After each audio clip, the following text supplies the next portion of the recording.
ਸਤਿ ਸ਼੍ਰੀ ਅਕਾਲ ਜੀ। ਸਵਾਗਤ ਹੈ ਤੁਹਾਡਾ ਸਾਡੇ ਪਲੇਟਫਾਰਮ ਮਾਸਟਰ ਕਲਾਸਿਸ ਪਟਿਆਲਾ 'ਤੇ। ਜਿਵੇਂ ਕਿ ਆਪਾਂ ਹੁਣ ਤੱਕ ਬਿਲਕੁਲ ਬੇਸਿਕ ਮੈਥਸ ਨੂੰ ਸਮਝ ਰਹੇ ਸੀ, ਜਿਹਦੇ 'ਚ ਅਸੀਂ ਸੰਪੂਰਨ ਸੰਖਿਆਵਾਂ, ਪੂਰਨ ਸੰਖਿਆਵਾਂ, ਪ੍ਰਕ੍ਰਿਤਿਕ ਸੰਖਿਆਵਾਂ, ਅਗੇਤਰ, ਪਿਛੇਤਰ, ਉਸ ਤੋਂ ਬਾਅਦ ਅਸੀਂ ਇੱਕ ਲੈਕਚਰ ਦੇ ਵਿੱਚ ਇਹ ਵੀ ਸਮਝਣ ਦੀ ਕੋਸ਼ਿਸ਼ ਕੀਤੀ ਕਿ ਰੋਮਨ ਤੋਂ ਹਿੰਦੂ ਅਰਬੀ ਭਾਸ਼ਾ 'ਚ ਕਿਵੇਂ ਨੰਬਰ ਲਿਖੇ ਜਾ ਸਕਦੇ ਆ, ਅਤੇ ਹਿੰਦੂ ਅਰਬੀ ਤੋਂ ਰੋਮਨ 'ਚ ਕਿਵੇਂ ਲਿਖੇ ਜਾ ਸਕਦੇ ਆ। ਉਸ ਤੋਂ ਬਾਅਦ ਫਿਰ ਅਸੀਂ ਇੱਕ ਲੈਕਚਰ 'ਚ ਪੂਰੀ ਡਿਟੇਲ 'ਚ ਸਮਝਣ 'ਚ ਕੋਸ਼ਿਸ਼ ਕੀਤੀ ਕਿ ਜੋੜ, ਘਟਾਓ, ਗੁਣਾ ਅਤੇ ਭਾਗ, ਇਹਨਾਂ ਨੂੰ ਲੈ ਕੇ ਬੇਸਿਕ ਰੂਲ ਕੀ ਨੇ। ਜਦੋਂ ਹੁਣ ਵੇਲਾ ਹੈ ਇਹਨਾਂ ਸਾਰਿਆਂ ਨੂੰ ਆਪਸ 'ਚ ਜੋੜਨ ਦਾ, ਅਤੇ ਸਭ ਤੋਂ ਵੱਡਾ ਤਰੀਕਾ ਜਿਹੜਾ ਇਹਨਾਂ ਨੂੰ ਆਪਸ 'ਚ ਜੋੜਨ ਦਾ ਹੈ ਉਹ ਅੰਗਰੇਜ਼ੀ ਦਾ ਇੱਕ ਸ਼ਬਦ ਆ ਬੋਰਡ ਮਾਸ। ਬੇਸਿਕਲੀ ਜੇ ਤੁਸੀਂ ਪੁਰਾਣੇ ਲੈਕਚਰ ਨਹੀਂ ਲਾਏ ਤਾਂ ਫਿਰ ਇਸ ਲੈਕਚਰ ਦਾ ਕੋਈ ਮਤਲਬ ਨਹੀਂ ਰਹਿ ਜਾਂਦਾ। ਸੋ ਬੋਰਡ ਮਾਸ ਦੇ ਵਿੱਚ ਹੈ ਕੀ ਆ? ਬੋਰਡ ਮਾਸ ਦੇ ਵਿੱਚ B ਦੱਸਦਾ ਹੈ ਬ੍ਰੈਕਟ ਬਾਰੇ, ਬ੍ਰੈਕਟਾਂ। O ਦੱਸਦਾ ਹੈ ਆਫ ਬਾਰੇ, ਜਿਹਨੂੰ ਅਸੀਂ ਪੰਜਾਬੀ 'ਚ ਦਾ ਕਹਿ ਦਿੰਦੇ ਹਾਂ। D ਦੱਸਦਾ ਹੈ ਭਾਗ ਬਾਰੇ, ਡਿਵਾਈਡ ਬਾਰੇ, ਜਿਹਨੂੰ ਅਸੀਂ ਪੰਜਾਬੀ 'ਚ ਭਾਗ ਕਹਿ ਦਿੰਦੇ ਹਾਂ। M ਦੱਸਦਾ ਹੈ ਮਲਟੀਪਲੀਕੇਸ਼ਨ, ਜਿਹਨੂੰ ਅਸੀਂ ਪੰਜਾਬੀ 'ਚ ਗੁਣਾ ਕਹਿ ਦਿੰਦੇ ਹਾਂ। A ਦੱਸਦਾ ਹੈ ਸਾਨੂੰ ਜੋੜ ਬਾਰੇ, ਜਿਹਨੂੰ ਅਸੀਂ ਅੰਗਰੇਜ਼ੀ 'ਚ ਐਡੀਸ਼ਨ ਕਹਿ ਦਿੰਦੇ ਹਾਂ। S ਦੱਸਦਾ ਹੈ ਸਬਸਟਰੈਕਸ਼ਨ ਬਾਰੇ, ਜਿਹਨੂੰ ਅਸੀਂ ਪੰਜਾਬੀ 'ਚ ਘਟਾਓ ਕਹਿ ਦਿੰਦੇ ਹਾਂ। ਕਹਿੰਦੇ ਜੇ ਤੁਸੀਂ ਇਸ ਕਰਮ ਦੇ ਵਿੱਚ ਬੋਰਡ ਮਾਸ ਨੂੰ ਵਰਤ ਲਿਆ ਤਾਂ ਸਮਝ ਲਓ ਕਿ ਤੁਹਾਡਾ ਮੈਥ ਦਾ ਸਵਾਲ ਨਿਕਲ ਗਿਆ। ਉਦਾਹਰਨ ਦੇ ਤੌਰ 'ਤੇ ਜੇ ਸਪੋਜ਼ ਕਰੋ ਸਾਨੂੰ ਕਿਸੇ ਨੇ ਲਿਖਿਆ 8 ਜਮ੍ਹਾਂ 4 ਪਲੱਸ 2। ਤੁਹਾਨੂੰ ਪਤਾ ਹੈ ਕਿ 8 ਅਤੇ 4 ਆਪਸ 'ਚ ਗੁਣਾ ਹੋ ਰਹੇ ਆ, 4 ਅਤੇ 2 ਆਪਸ 'ਚ ਜੁੜ ਰਹੇ ਆ। ਅਤੇ ਹੁਣ ਬੋਰਡ ਮਾਸ ਦੇ ਮੁਤਾਬਕ ਜੇ ਮੈਂ ਚੱਲਾਂ ਤਾਂ ਮੈਨੂੰ ਖੱਬੇ ਤੋਂ ਸੱਜੇ ਚੱਲਦੇ ਹੋਏ ਇਹ ਸਮਝ ਆਉਂਦਾ ਹੈ ਕਿ ਪਹਿਲਾਂ ਗੁਣਾ ਹੈ ਅਤੇ ਫਿਰ ਜੋੜ ਆ। A ਮਤਲਬ ਜੋੜ, M ਮਤਲਬ ਗੁਣਾ, D ਮਤਲਬ ਭਾਗ, O ਮਤਲਬ ਦਾ, B ਮਤਲਬ ਬ੍ਰੈਕਟ, ਅਤੇ ਲਾਸਟ ਵਾਲਾ S ਮਤਲਬ ਘਟਾਓ। ਪਹਿਲਾਂ ਮੈਂ ਇਹਨਾਂ ਦੋਵਾਂ ਨੂੰ ਗੁਣਾ ਕਰੂੰਗਾ, ਫਿਰ ਉਹਦੇ 'ਚ 2 ਜੋੜੂੰਗਾ, ਅਤੇ ਫਿਰ ਮੇਰਾ ਆਨਸਰ 34 ਆਊਗਾ। ਇਹ ਬੇਸਿਕ ਰੂਲ ਆ, ਜਿਹਨੂੰ ਸਮਝ ਆ ਗਈ ਤਾਂ ਗੱਲ ਸਮਝ ਆ ਗਈ। ਹੁਣ ਹੋਰ ਇਸ ਰੂਲ ਨੂੰ ਅੱਗੇ ਅਸੀਂ ਰੀਫਰੈਸ਼ ਕਰੀਏ।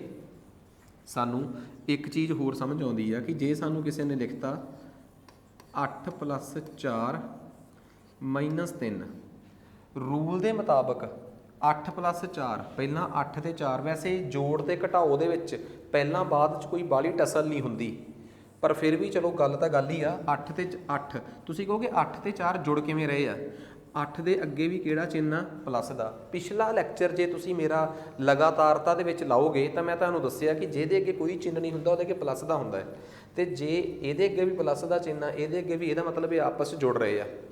8 ਅਤੇ 4 12, ਅਤੇ ਚਿੰਨ੍ਹ ਵੀ ਪਲੱਸ ਵਾਲਾ ਹੀ ਆਊਗਾ, ਕਿਉਂਕਿ ਜਦੋਂ ਦੋਵੇਂ ਜੁੜ ਰਹੇ ਹੋਣ ਤਾਂ ਚਿੰਨ੍ਹ ਵੱਡੇ ਵਾਲਾ ਆਉਂਦਾ ਹੈ। 12 ਉਵੇਂ ਹੀ ਆ, 3 ਘਟਾਤਾ ਆਪਾਂ, ਅਤੇ 12 'ਚੋਂ 3 ਕੱਢੇ 9। ਸੋ ਇਹਦਾ ਆਨਸਰ 9 ਆ ਗਿਆ। ਹੋਰ ਦੇਖੋ 9 ਮਾਈਨਸ 2 ਗੁਣਾ 5। ਤੁਹਾਨੂੰ ਪਤਾ ਹੈ ਕਿ 9 ਦੇ ਅੱਗੇ ਜਿਹੜਾ ਚਿੰਨ੍ਹ ਆ ਉਹ ਪਲੱਸ ਆ, ਕਿਉਂਕਿ ਜਿਹਦੇ ਅੱਗੇ ਕੋਈ ਚਿੰਨ੍ਹ ਨਹੀਂ ਹੁੰਦਾ ਉਹ ਪਲੱਸ ਹੁੰਦਾ ਹੈ। ਟੈਕਨੀਕਲੀ, ਤਕਨੀਕੀ ਤੌਰ 'ਤੇ ਦੇਖੋ, ਇਹ ਲਿਖਿਆ 9 ਮਾਈਨਸ 2, ਯਾਨੀ ਕਿ 9 ਚੋਂ 2 ਘਟ ਰਹੇ ਆ, ਅਤੇ ਜਾਂ 2 ਨਾਲ 5 ਗੁਣਾ ਹੋ ਰਿਹਾ ਹੈ। ਬੋਰਡ ਮਾਸ ਦੀ ਲੜੀ ਦੇ ਮੁਤਾਬਕ ਪਹਿਲਾਂ ਗੁਣਾ ਅਤੇ ਫਿਰ ਜੋੜ ਘਟਾਓ। ਫਿਰ ਪਹਿਲਾਂ ਆਪਾਂ ਇਹਨਾਂ ਦੋਵਾਂ ਨੂੰ ਗੁਣਾ ਕਰਾਂਗੇ, ਕਿਉਂਕਿ ਗੁਣਾ ਪਹਿਲਾਂ ਆਉਂਦੀ ਹੈ, ਕਿਉਂਕਿ B ਔਰ D ਦਾ ਮਤਲਬ ਭਾਗ, M ਦਾ ਮਤਲਬ ਗੁਣਾ, A ਦਾ ਮਤਲਬ ਜੋੜ, ਅਤੇ S ਦਾ ਮਤਲਬ ਘਟਾਓ। 5 ਗੁਣਾ 2 10। ਸੋ ਆਹ 9 ਪਹਿਲਾਂ ਇਹਨਾਂ ਦੀ ਗੁਣਾ ਹੋਈ ਆ, ਉਹ 10। ਇਹ ਪਲੱਸ ਦਾ, ਇਹ ਮਾਈਨਸ ਦਾ। ਇੱਕ ਪਲੱਸ ਦਾ ਅਤੇ ਇੱਕ ਮਾਈਨਸ ਦਾ ਹੋਵੇ। ਹੁਣ ਕੱਲ੍ਹ ਵਾਲਾ ਲੈਕਚਰ, ਪੁਰਾਣਾ ਲੈਕਚਰ ਕੰਮ ਆਊਗਾ। 9 ਮਾਈਨਸ 10, ਇੱਕ ਪਲੱਸ ਦਾ ਹੋਵੇ ਇੱਕ ਮਾਈਨਸ ਦਾ ਹੋਵੇ, ਪੱਕਾ ਘਟਦੇ ਆ, ਅਤੇ ਚਿੰਨ੍ਹ ਅੱਗੇ ਵੱਡੇ ਵਾਲੇ ਵਾਲਾ ਆਉਂਦਾ ਹੈ, ਸਾਈਨ ਵੱਡੇ ਵਾਲੇ ਵਾਲਾ ਆਉਂਦਾ ਹੈ। ਹੁਣ ਤੁਸੀਂ ਕਹੋਗੇ ਸਰ 9 ਮਾਈਨਸ 2, ਇਹਨੂੰ ਬ੍ਰੈਕਟ 'ਚ ਬੰਦ ਕਰੋ ਅਤੇ ਗੁਣਾ ਪਾ ਦਿਓ 5 ਨਾਲ, ਸਾਰੀ ਖੇਡ ਹੀ ਬਦਲ ਗਈ। ਸਭ ਤੋਂ ਪਹਿਲਾਂ D ਤੋਂ ਵੀ ਪਹਿਲਾਂ, O ਤੋਂ ਵੀ ਪਹਿਲਾਂ ਇੱਕ ਚੀਜ਼ ਸੋਲਵ ਹੁੰਦੀ ਆ। B ਮਤਲਬ ਬ੍ਰੈਕਟ, O ਦਾ ਮਤਲਬ ਦਾ, D ਦਾ ਮਤਲਬ ਭਾਗ, M ਦਾ ਮਤਲਬ ਗੁਣਾ, A ਦਾ ਮਤਲਬ ਜੋੜ, ਅਤੇ S ਦਾ ਮਤਲਬ ਘਟਾਓ। ਸਭ ਤੋਂ ਪਹਿਲਾਂ ਬ੍ਰੈਕਟ। ਹੁਣ ਬ੍ਰੈਕਟ ਦਾ ਅੰਦਰਲਾ ਹਿੱਸਾ ਸਭ ਤੋਂ ਪਹਿਲਾਂ ਸੋਲਵ ਹੋਊਗਾ, ਬੇਸ਼ੱਕ ਉਹਦੇ ਅੰਦਰ ਜੋੜ ਘਟਾਓ ਹੀ ਆ। ਬ੍ਰੈਕਟ ਦੇ ਅੰਦਰ ਆ 9 ਮਾਈਨਸ 2, 9 ਮਾਈਨਸ 2 7, ਬ੍ਰੈਕਟ ਸੋਲਵ, ਫਿਰ ਬ੍ਰੈਕਟ ਵੀ ਹਟ ਗਈ। 7 ਗੁਣਾ 5 35। ਸੋ ਆਪ ਦੇਖੋ, ਜੇ ਬ੍ਰੈਕਟ ਨਹੀਂ ਪਈ ਤਾਂ ਕੀ ਜਵਾਬ ਆ, ਅਤੇ ਜੇ ਬ੍ਰੈਕਟ ਪੈ ਗਈ ਹੈ ਤਾਂ ਕੀ ਜਵਾਬ ਆ। ਹੈ ਉਹੀ ਆ 9 2 5, ਇੱਥੇ ਵੀ 9 2 5 ਆ, 9 ਮਾਈਨਸ 2 ਗੁਣਾ 5 ਆ, 9 ਮਾਈਨਸ 2 ਗੁਣਾ 5 ਆ, ਬਸ ਇੱਥੇ ਬ੍ਰੈਕਟ ਸੀਗਾ। ਬ੍ਰੈਕਟਾਂ ਖੇਡ ਵਿਗੜ ਦਿੰਦੀਆਂ। ਤੇ ਬ੍ਰੈਕਟ ਦੀ ਇੱਕ ਖਾਸੀਅਤ ਹੋਰ ਸਮਝ ਲਓ ਫਿਰ, ਜੇ ਤੁਸੀਂ ਹੁਣ ਸੁਣਨ ਨਹੀਂ ਲੱਗੇ ਹੋ ਤਾਂ ਬ੍ਰੈਕਟ ਦੀ ਇੱਕ ਖਾਸੀਅਤ ਹੋਰ ਹੁੰਦੀ ਆ ਕਿ ਜੇ ਬ੍ਰੈਕਟ ਆਪਣੇ ਆਪ ਦੇ ਵਿੱਚ ਇਕੱਲੀ ਪਈ ਆ ਤੇ ਬ੍ਰੈਕਟ ਦੇ ਬਾਹਰ ਮਾਈਨਸ ਆ ਤੇ ਬ੍ਰੈਕਟ ਦੇ ਅੰਦਰ ਵੀ ਮਾਈਨਸ ਆ, ਮਤਲਬ ਇੱਥੇ 8 ਲਿਖਿਆ ਹੋਇਆ ਹੈ, ਇੱਥੇ 7 ਮਾਈਨਸ 8, ਬ੍ਰੈਕਟ ਦੇ ਬਾਹਰ ਤੇ ਮਾਈਨਸ ਚਿੰਨ੍ਹ ਨੇ, ਕੋਈ ਨੰਬਰ ਨਹੀਂ ਲਿਖਿਆ। ਤਾਂ ਹੁਣ ਬ੍ਰੈਕਟ ਆਪਣੇ ਆਪ ਦੇ ਵਿੱਚ, ਇੱਥੇ ਬ੍ਰੈਕਟ ਆਪਣੇ ਆਪ ਦੇ ਵਿੱਚ ਗੁਣਾ ਦਾ ਕੰਮ ਕਰੂਗੀ, ਇਕੁਅਲੈਂਟ ਮਤਲਬ ਬਰਾਬਰ ਗੁਣਾ ਦੇ ਹੋ ਜਾਊਗੀ। ਕਿਵੇਂ? ਜੇ ਬ੍ਰੈਕਟ ਦੇ ਅੰਦਰ ਤੇ ਬਾਹਰ ਸਿਰਫ ਪਲੱਸ ਮਾਈਨਸ ਦੇ ਸਾਈਨ ਆ ਤਾਂ ਫਿਰ ਇਹ ਕੀ ਹੋਊਗਾ, ਬ੍ਰੈਕਟ ਮਲਟੀਪਲਾਈ ਭਾਵ ਗੁਣਾ ਦਾ ਕੰਮ ਕਰੂਗੀ, ਮਾਈਨਸ ਮਾਈਨਸ ਪਲੱਸ, ਇਹ ਬਣ ਜਾਊਗਾ 8 7 + 8 15। ਤੁਸੀਂ ਕਹੋਗੇ ਸਰ ਕਰਕੇ ਦਿਖਾਓ ਜੀ, ਗੱਲਬਾਤ ਕਰੀਏ ਆਪਾਂ। 8 - 5 - 2 ਐਵੇਂ ਦਾ ਕੋਈ ਸਵਾਲ ਆ ਜੇ ਤੁਹਾਨੂੰ, ਤੁਸੀਂ ਕਹੋਗੇ ਸਰ ਸਭ ਤੋਂ ਪਹਿਲਾਂ ਕੀ ਹੱਲ ਕਰੀਏ? ਗੌਰ ਕਰਿਓ, ਤੁਸੀਂ ਕਹੋਗੇ ਜੀ ਜਦੋਂ ਬ੍ਰੈਕਟ ਦੇ ਬਾਹਰ ਤੇ ਮਾਈਨਸ, ਬਾਹਰ ਤੇ ਅੰਦਰ ਚਿੰਨ੍ਹ ਹੋਣ ਇਕੱਲੇ, ਮੈਥ ਦੇ ਸਾਈਨ ਹੋਣ, ਤਾਂ ਫਿਰ ਬ੍ਰੈਕਟ ਕੰਮ ਕਰਦੀ ਹੈ ਗੁਣਾ ਦਾ। ਤੇ ਕਾਇਦੇ ਦੇ ਮੁਤਾਬਕ ਭਾਗ ਦਾ ਚਿੰਨ੍ਹ ਹੈ ਨਹੀਂ, ਸਭ ਤੋਂ ਪਹਿਲਾਂ ਬ੍ਰੈਕਟ ਹੀ ਖੋਲੀਏ, ਸਭ ਤੋਂ ਪਹਿਲਾਂ ਬ੍ਰੈਕਟ ਟੁੱਟੂਗੀ। ਤੇ ਜਦੋਂ ਬ੍ਰੈਕਟ ਟੁੱਟਦੀ ਆ ਤਾਂ ਤੁਸੀਂ ਕਹੋਗੇ ਸਰ ਬਾਹਰ ਵੀ ਮਾਈਨਸ ਦਾ ਸਾਈਨ ਆ, ਅੰਦਰ ਵੀ, ਤੇ ਜਦੋਂ ਬ੍ਰੈਕਟ ਟੁੱਟਦੀ ਆ ਤੇ ਬ੍ਰੈਕਟ ਗੁਣਾ ਦਾ ਕੰਮ ਕਰਦੀ ਆ। ਹੈ ਤਾਂ ਇਹ ਬ੍ਰੈਕਟ, ਤੇ ਸਭ ਤੋਂ ਪਹਿਲਾਂ ਬ੍ਰੈਕਟ ਹੀ ਖੁੱਲੂਗੀ, ਹੈ ਬ੍ਰੈਕਟ ਤੇ ਸਭ ਤੋਂ ਪਹਿਲਾਂ ਬ੍ਰੈਕਟ ਹੀ ਖੁੱਲੂਗੀ, ਪਰ ਬ੍ਰੈਕਟ ਖੁੱਲਣ ਲੱਗੇ ਕੰਮ ਕਰਦੀ ਹੈ ਗੁਣਾ ਦਾ, ਮੈਂ ਸਮਝਾ ਚੁੱਕਿਆ। ਤੇ ਮਾਈਨਸ ਗੁਣਾ ਮਾਈਨਸ, ਕੱਲ੍ਹ ਵਾਲਾ ਲੈਕਚਰ, ਮਾਈਨਸ ਗੁਣਾ ਮਾਈਨਸ ਵੀ ਪਲੱਸ, ਪਲੱਸ ਗੁਣਾ ਮਾਈਨਸ ਮਾਈਨਸ, ਪਲੱਸ ਗੁਣਾ ਪਲੱਸ ਪਲੱਸ, ਤੇ ਪਲੱਸ ਗੁਣਾ ਮਾਈਨਸ ਮਾਈਨਸ। ਸੋ ਮਾਈਨਸ ਗੁਣਾ ਮਾਈਨਸ ਪਲੱਸ 2। ਹੁਣ 8 ਦੇ ਅੱਗੇ ਕਿਹੜਾ ਚਿੰਨ੍ਹ? ਪਲੱਸ ਦਾ, ਤੇ 2 ਦੇ ਅੱਗੇ ਵੀ ਕਿਹੜਾ ਚਿੰਨ੍ਹ? ਪਲੱਸ ਦਾ। ਪਲੱਸ ਵਾਲੇ ਪਹਿਲਾਂ ਹੱਲ ਹੋਣਗੇ, 8 ਵੀ ਪਲੱਸ ਦਾ ਹੈ, 2 ਵੀ ਪਲੱਸ ਦਾ ਹੈ, ਸਿਰਫ 8 ਤੇ 2 10, 10 ਵੀ ਪਲੱਸ ਦਾ ਆਊਗਾ ਕਿਉਂਕਿ ਦੋਵੇਂ, ਤੇ -5 ਨੂੰ ਉਵੇਂ ਹੀ ਰਹਿਣ ਦਿਓ, ਛੇੜੋ ਹੀ ਨਾ, ਤੇ 10 - 5 ਕਿੰਨਾ ਰਹਿ ਗਿਆ? 5 ਰਹਿ ਗਿਆ। ਸੋ ਐਵੇਂ ਦੇ ਸਵਾਲਾਂ ਦਾ ਹੱਲ ਐਵੇਂ ਹੈ ਜੀ, ਗੌਰ ਕਰਨ ਦੀ ਕੋਸ਼ਿਸ਼ ਕਰਿਓ, ਕਿਉਂਕਿ ਆਹੀ ਬੋਰਡ ਮਾਸ ਆ, ਇਹੀ ਬੋਰਡ ਮਾਸ ਬੱਚਿਆਂ ਨੂੰ ਨਹੀਂ ਆਉਂਦਾ ਹੁੰਦਾ। ਸੋ ਜਿਨ੍ਹਾਂ ਨੇ ਮੇਰਾ ਬੇਸਿਕ ਮੈਥ, ਬਿਲਕੁਲ ਵੀ ਬੇਸਿਕ ਮੈਥ ਨਹੀਂ ਆਉਂਦਾ, ਪੂਰੇ ਕੋਰਸ ਦੇ ਵਿੱਚ ਕਰਾਇਆ ਹੋਇਆ, ਪਰ ਇਹ ਬੋਰਡ ਮਾਸ ਜਿਹੜਾ ਇਹ ਸਭ ਨੂੰ ਆਉਣਾ ਚਾਹੀਦਾ ਹੈ। ਇਹ ਇੱਕ ਚੰਗਾ ਲੈਕਚਰ ਲਾਇਆ ਮੈਂ ਸਪੈਸ਼ਲੀ ਉਹਨਾਂ ਲਈ ਜਿਹੜੇ ਕਹਿੰਦੇ ਸਰ ਸਾਡੇ ਹੱਥੋਂ ਮੈਥ ਦੀਆਂ ਪਲੱਸ ਮਾਈਨਸ ਦੀਆਂ ਸੰਭਾਵਨਾਵਾਂ ਬਹੁਤ ਉਲਝ ਜਾਂਦੀਆਂ। ਹੁਣ ਅੱਗੇ ਆ ਜਾਓ, ਸਾਨੂੰ ਕਿਸੇ ਨੇ ਕਹਿਤਾ ਕਿ 8 - 2 +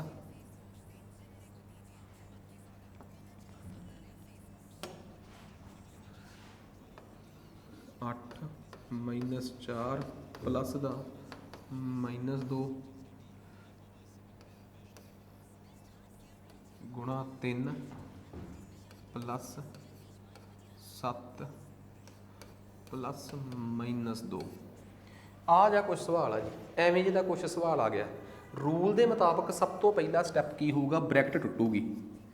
8 ਮਾਈਨਸ ਦਾ 4, ਬ੍ਰੈਕਟ ਤੋੜਨ ਦਾ ਮਤਲਬ ਆ ਕਿ ਬ੍ਰੈਕਟ ਗੁਣਾ ਦਾ ਕੰਮ ਕਰੂਗੀ।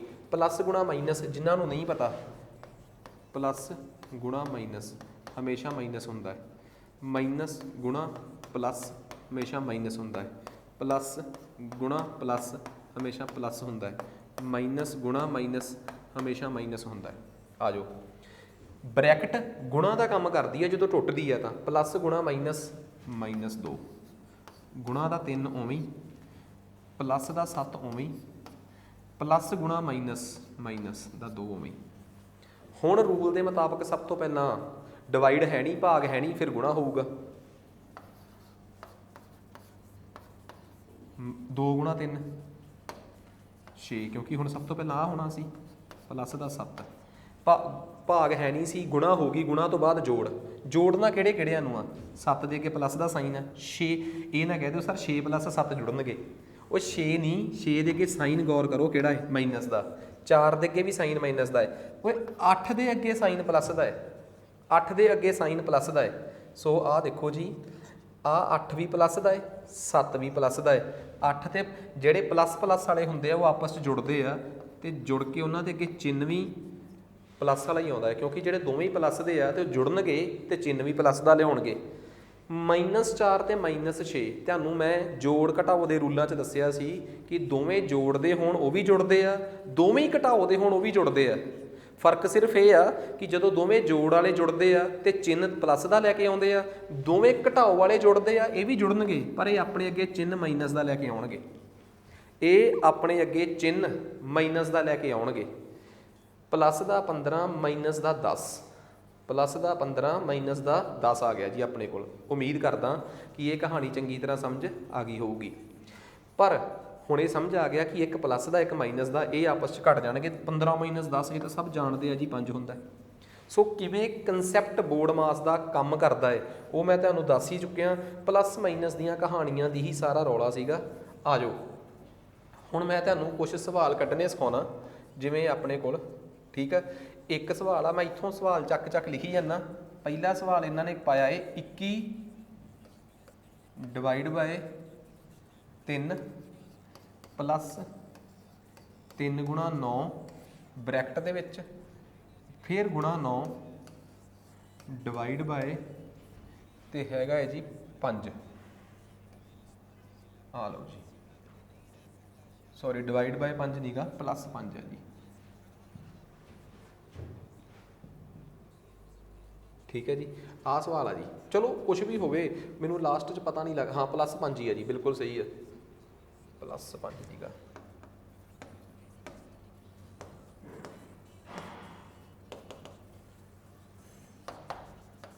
ਆਹ 5 ਹੈ ਜੀ, ਠੀਕ ਹੈ ਜੀ।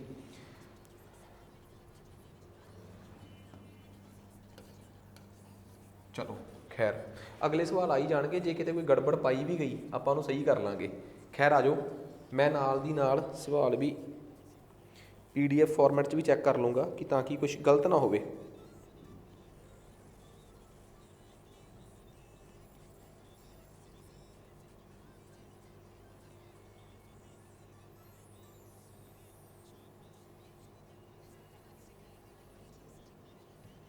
ਪਲੱਸ 5 ਹੈ ਜੀ, ਬਿਲਕੁਲ। ਆ ਜਾਓ ਅੱਗੇ ਆ ਜਾਓ।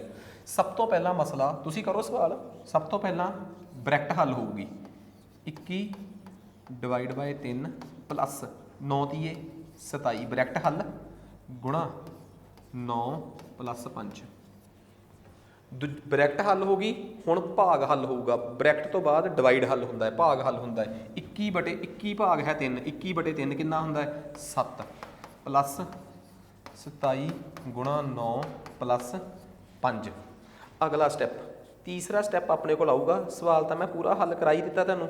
ਤੀਸਰਾ ਸਟੈਪ ਆਪਣੇ ਕੋਲ ਆਊਗਾ 27 ਗੁਣਾ 9, ਫਿਰ ਇੰਨੇ ਹੱਲ ਹੋਣਾ ਕਿਉਂਕਿ ਗੁਣਾ ਹੱਲ ਹੋਊਗੀ 243 ਪਲੱਸ 7 ਪਲੱਸ 5। ਸੋ ਉਸ ਤੋਂ ਬਾਅਦ ਤਿੰਨੇ ਆਪਸ 'ਚ ਜੁੜ ਜਾਣਗੇ ਕਿਉਂਕਿ ਹੁਣ 243 ਪਲੱਸ 7 ਪਲੱਸ 5 ਆਨਸਰ ਆ ਗਿਆ ਜੀ 255। ਉਮੀਦ ਕਰਦਾ ਕਿ ਕਿਸੇ ਵੀ ਬੱਚੇ ਦਾ ਇਹ ਸਵਾਲ ਗਲਤ ਨਹੀਂ ਹੋਇਆ ਹੋਊਗਾ, ਸਾਰਿਆਂ ਨੇ ਰੂਲ ਦੇ ਮੁਤਾਬਕ ਕਰਿਆ ਹੋਊਗਾ। ਸੋ ਰੂਲ ਦੇ ਮੁਤਾਬਕ ਐਵੇਂ ਨਿਕਲੂਗਾ। ਆ ਜਾਓ, ਤੇ ਜਿਹੜੀ ਆ ਸ਼ੀਟ ਆ ਇਹ ਮੈਂ ਪੂਰੀ ਤੁਹਾਡੇ ਨਾਲ ਹੱਲ ਸੋਲਵ ਕਰਾ ਦੂੰਗਾ, ਠੀਕ ਆ। ਉਸ ਤੋਂ ਬਾਅਦ ਅਗਲਾ ਸਵਾਲ ਲਿਖੋ। ਮੈਂ ਸਵਾਲ ਇੱਥੇ ਹੀ ਲਿਖ ਦਿੰਦਾ ਤਾਂ ਕਿ ਕਿਸੇ ਪ੍ਰਕਾਰ ਦੀ ਆਪਾਂ ਨੂੰ ਦਿੱਕਤ ਆਵੇ ਹੀ ਨਾ। ਲਿਖੋ ਜੀ 4 ਗੁਣਾ 5, 4 ਗੁਣਾ 5 ਪਲੱਸ 14 ਪਲੱਸ 8 ਬ੍ਰੈਕਟ ਬੰਦ ਮਾਈਨਸ 36 ਭਾਗ ਹੈ 9। ਆ ਜਾਓ ਵੀ ਕਰੋ ਸਵਾਲ ਹੱਲ ਕਿ ਇਹਦਾ ਸਵਾਲ ਦਾ ਜਵਾਬ ਤੁਹਾਡੇ ਮੁਤਾਬਕ ਕੀ ਹੋਣਾ ਚਾਹੀਦਾ ਹੈ। ਦੇਖੋ ਸਭ ਤੋਂ ਪਹਿਲਾਂ ਮਸਲਾ ਕਿ ਬਈ ਸਭ ਤੋਂ ਪਹਿਲਾਂ ਹੱਲ ਹੁੰਦੀ ਆ ਬ੍ਰੈਕਟ, ਫਿਰ ਉਸ ਤੋਂ ਬਾਅਦ ਹੱਲ ਹੁੰਦਾ ਹੈ ਦਾ। ਜੇ ਮੈਥ ਸਵਾਲ 'ਚ ਕਿਤੇ ਦਾ ਲਿਖਿਆ ਆ ਜੇ, ਉਸ ਤੋਂ ਬਾਅਦ ਹੱਲ ਹੁੰਦਾ ਹੈ ਭਾਗ, ਫਿਰ ਉਸ ਤੋਂ ਬਾਅਦ ਹੱਲ ਹੁੰਦੀ ਆ ਗੁਣਾ, ਫਿਰ ਉਸ ਤੋਂ ਬਾਅਦ ਹੱਲ ਹੁੰਦਾ ਹੈ ਜੋੜ, ਫਿਰ ਹੱਲ ਹੁੰਦਾ ਹੈ ਘਟਾਓ। ਆ ਲਓ ਜੀ, ਇਹਨੂੰ ਅੰਗਰੇਜ਼ੀ 'ਚ ਬੋਰਡ ਮਾਸ ਕਹਿੰਦੇ ਆ। ਇੰਨੇ ਚੱਕਰਾਂ 'ਚ ਕਾਹਨੂੰ ਪੈਣਾ, ਜੇ ਆਪਾਂ ਅੰਗਰੇਜ਼ੀ 'ਚ ਚੱਕਰ ਹੁੰਦਾ ਫਿਰ ਆਪਾਂ ਹੋਰ ਪਾਸੇ ਦੇਖਦੇ। ਸਭ ਤੋਂ ਪਹਿਲਾਂ ਬ੍ਰੈਕਟ ਹੱਲ ਹੋਊਗੀ 4 ਗੁਣਾ 5 plus what is 14 plus 8 22 minus ਦਾ 36 ਭਾਗ ਹੈ 9। ਫਿਰ ਦੂਜੇ ਨੰਬਰ ਤੇ ਦਾ ਤਾਂ ਇਹਦੇ 'ਚ ਕਿਤੇ ਵੀ ਨਹੀਂ ਲਿਖਿਆ ਹੋਇਆ, ਬ੍ਰੈਕਟ ਕਰ ਲਈ। ਫਿਰ ਆਪਾਂ ਹੱਲ ਕਰਾਂਗੇ ਭਾਗ, ਤਾਂ ਭਾਗ ਹੁਣ 36 ਭਾਗ ਹੈ 9, 4 ਗੁਣਾ 5 ਪਲੱਸ 22 ਮਾਈਨਸ 36/9 4। ਉਸ ਤੋਂ ਬਾਅਦ ਅਗਲੀ ਚੀਜ਼ ਆਪਾਂ ਹੱਲ ਕਰਾਂਗੇ 5 ਗੁਣਾ 4, ਤੇ 5 ਗੁਣਾ 4 ਹੁੰਦਾ ਹੈ 20 ਪਲੱਸ 22 ਮਾਈਨਸ 4। ਫਿਰ ਗੁਣਾ ਤੋਂ ਬਾਅਦ ਆਪਾਂ ਹੱਲ ਕਰਾਂਗੇ ਜੋੜ। ਕਿਹਨੂੰ ਕਿਹਨੂੰ ਜੋੜਾਂਗੇ, 22 ਦੇ ਅੱਗੇ ਪਲੱਸ ਦਾ ਸਾਈਨ ਆ, 20 ਦੇ ਅੱਗੇ ਪਲੱਸ ਦਾ ਸਾਈਨ ਆ, ਫਿਰ 20 ਤੇ 22 ਜੁੜ ਕੇ ਆ ਜਾਣਗੇ ਆਪਣੇ ਕੋਲ 42, 42 ਮਾਈਨਸ 4, ਤੇ 42 ਮਾਈਨਸ 4 ਕਿੰਨਾ ਹੁੰਦਾ ਹੈ 38, 42 ਮਾਈਨਸ 4 ਕਿੰਨਾ ਹੁੰਦਾ ਹੈ 38। ਆ ਲਓ ਜੀ, ਇਹ ਸਵਾਲ ਆਪਾਂ ਕਰ ਲਿਆ। ਕਿਸੇ ਨੂੰ ਕੋਈ ਡਾਊਟ ਹੋਣੀ ਨਹੀਂ ਚਾਹੀਦੀ। ਸੋ ਕੱਲਾ ਕੱਲਾ ਸਵਾਲ ਮੈਂ ਤੁਹਾਨੂੰ ਸੋਲਵ ਕਰਾ ਰਿਹਾ, ਠੀਕ ਆ। ਨੈਕਸਟ ਉਸ ਤੋਂ ਬਾਅਦ ਅੱਗੇ ਆ ਜਾਓ, ਅਗਲਾ ਸਵਾਲ। ਸੋ ਤੁਸੀਂ ਉਹਨਾਂ ਚਿਰ ਇਹ ਸਵਾਲ ਦੇਖ ਸਕਦੇ ਹੋ, ਮੈਂ ਉਹਨਾਂ ਚਿਰ ਤੁਹਾਡੇ ਵਾਸਤੇ ਸਪੈਸ਼ਲ ਅਗਲਾ ਸਵਾਲ ਨੋਟ ਕਰਦੇ ਆਪਾਂ। ਅਗਲਾ ਸਵਾਲ ਆਪਣੇ ਕੋਲ ਆ ਗਿਆ। ਅਗਲਾ ਸਵਾਲ ਆਪਣੇ ਕੋਲ ਹੈਗਾ ਹੈ 28 ਭਾਗ ਹੈ, ਸੌਰੀ ਆਪਾਂ ਥੋੜ੍ਹਾ ਜਿਹਾ ਵਧੀਆ ਸਵਾਲ ਲੱਭਦੇ ਹਾਂ। ਹਾਂਜੀ, 12 divide by 3, 12 divide by 3, 12 divide by 3, ਆਪਾਂ ਇਹਨੂੰ ਆਪਣੇ ਹਿਸਾਬ ਨਾਲ ਬਣਾਉਣੇ ਆ। 12 ਡਿਵਾਈਡ ਬਾਏ 3 ਪਲੱਸ 3, ਠੀਕ ਹੈ ਜੀ, ਗੁਣਾ 4 ਮਾਈਨਸ 15, ਠੀਕ ਹੈ ਜੀ। ਆ ਆਪਣੇ ਕੋਲ ਸਵਾਲ ਆ ਗਿਆ ਜੀ। ਸੋ ਹੁਣ ਦੇਖੋ, ਸਭ ਤੋਂ ਪਹਿਲਾਂ ਕੀ ਹੱਲ ਹੋਊਗਾ? ਬ੍ਰੈਕਟ, ਬ੍ਰੈਕਟ ਦੇ ਅੰਦਰ ਦੱਸੋ ਕੀ ਆ? ਬ੍ਰੈਕਟ ਦੇ ਅੰਦਰ ਹੈਗਾ 3 ਪਲੱਸ 3, ਉਹ ਕੀ ਹੁੰਦਾ ਹੈ ਜੀ 6, ਗੁਣਾ 4 ਮਾਈਨਸ 15। ਉਸ ਤੋਂ ਅਗਲਾ ਸਟੈਪ ਕੀ ਆ? ਭਾਗ ਦਾ ਹੱਲ ਹੋਊਗਾ, ਕਿਉਂਕਿ 12/6, 12 ਭਾਗ ਹੈ 6, ਕਿੰਨਾ ਆ ਗਿਆ 2, 2 ਗੁਣਾ 4 ਮਾਈਨਸ 15। ਹੁਣ ਕੀ ਹੋਊਗਾ ਜੀ? ਗੁਣਾ 2 ਗੁਣਾ 4 8 ਮਾਈਨਸ 15। ਤੇ ਜਿਨ੍ਹਾਂ ਨੇ ਮੇਰੇ ਤੋਂ ਪੂਰਾ ਚੰਗੀ ਤਰ੍ਹਾਂ ਬੇਸਿਕ ਮੈਥ ਪੜ੍ਹੇ ਹੋਏ ਆ, ਉਹ ਜਾਣਦੇ ਆ ਕਿ ਜਿਹਦੇ ਅੱਗੇ ਕੋਈ ਚਿੰਨ੍ਹ ਨਹੀਂ ਹੁੰਦਾ, ਉਹਦੇ ਅੱਗੇ ਕਿਹੜਾ ਚਿੰਨ੍ਹ ਹੁੰਦਾ ਹੈ? ਪਲੱਸ ਦਾ। ਪਲੱਸ ਦਾ 8, 15 ਮਾਈਨਸ ਦਾ, ਇਹ ਆ ਗਿਆ ਜੀ ਮਾਈਨਸ 7। ਦੱਸਣ ਦੀ ਲੋੜ ਹੀ ਨਹੀਂ, ਇੱਕ ਪਲੱਸ ਦਾ ਹੋਵੇ ਤੇ ਇੱਕ ਮਾਈਨਸ ਦਾ ਹੋਵੇ ਤਾਂ ਉਹ ਆਪਸ 'ਚ ਮਾਈਨਸ ਹੁੰਦੇ ਆ, ਤੇ ਚਿੰਨ੍ਹ ਅੱਗੇ ਵੱਡੇ ਵਾਲਾ ਆਉਂਦਾ ਹੈ। ਉਮੀਦ ਕਰਦਾ ਕਿ ਆਹ ਕਹਾਣੀ ਚੰਗੀ ਤਰ੍ਹਾਂ ਕਲੀਅਰ ਹੋ ਗਈ ਹੋਊਗੀ। ਸੋ ਸਭ ਤੋਂ ਪਹਿਲਾਂ ਇਹੋ ਜਿਹੇ ਸਵਾਲਾਂ ਨੂੰ ਆਪਾਂ ਕਲੀਅਰ ਕੀਤਾ। ਨੈਕਸਟ ਉਸ ਤੋਂ ਬਾਅਦ ਚੱਲਦੇ ਹਾਂ ਜੀ ਆਪਾਂ ਅੱਗੇਲੇ ਸਵਾਲ 'ਤੇ।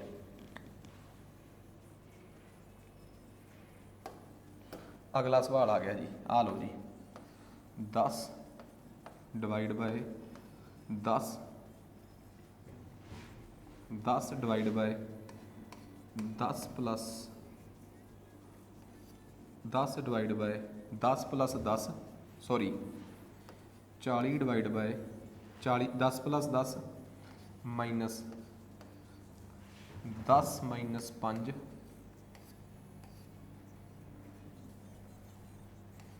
ਗੁਣਾ 10 ਪਲੱਸ 5। ਆ ਲਓ ਜੀ, ਆ ਸਵਾਲ ਆ।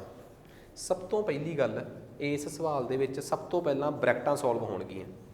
ਬ੍ਰੈਕਟਾਂ 40 ਡਿਵਾਈਡ ਬਾਏ 10 ਪਲੱਸ 10 20, ਬ੍ਰੈਕਟ ਕੰਮ ਖਤਮ। ਜਦੋਂ ਨੰਬਰ ਹੀ ਇੱਕ ਰਹਿ ਗਿਆ ਫਿਰ ਬ੍ਰੈਕਟ ਦਾ ਕੋਈ ਕੰਮ ਨਹੀਂ। ਮਾਈਨਸ 10 ਮਾਈਨਸ 5 ਮਾਈਨਸ 5, ਗੁਣਾ 10 ਪਲੱਸ 5 15। ਲਓ ਜੀ, ਆ ਖਤਮ। ਹੁਣ ਅਗਲਾ ਸਟੈਪ ਆ ਜਾਓ। ਹੁਣ ਭਾਗ ਹੋਊਗੀ 40/20, 40 ਭਾਗ ਹੈ 20, 20, ਬਾਕੀ ਸਾਰਾ ਕੁਝ ਉਵੇਂ ਹੀ ਛੱਡ ਦਿਓ। ਅਗਲਾ ਸਟੈਪ 5 ਗੁਣਾ 15, ਕਿਉਂਕਿ ਫਿਰ ਗੁਣਾ ਹੋਊਗੀ 15 5 75। ਹੁਣ ਇੱਕ ਪਲੱਸ ਦਾ ਹੈ, ਇੱਕ ਮਾਈਨਸ ਦਾ ਹੈ। 20 ਚੋਂ 75 ਘਟਾਉਣੇ ਆ, 20 ਪਲੱਸ ਦਾ 75 ਮਾਈਨਸ ਦਾ। ਇੱਕ ਪਲੱਸ ਦਾ ਹੋਵੇ ਇੱਕ ਮਾਈਨਸ ਦਾ ਹੋਵੇ, ਆਪਸ 'ਚ ਘਟਣਗੇ ਤੇ ਚਿੰਨ੍ਹ ਨਾਲ ਵੱਡੇ ਵਾਲੇ ਦਾ ਆਊਗਾ। ਆ ਚੱਕੋ ਜੀ, ਐਵੇਂ ਦੇ ਸਵਾਲ ਆਪਾਂ ਨੂੰ ਬੋਰਡ ਮਾਸ 'ਚ ਆਉਣੇ ਚਾਹੀਦੇ ਆ। ਨੈਕਸਟ ਉਸ ਤੋਂ ਅਗਲਾ ਸਵਾਲ ਆ ਜਾਓ।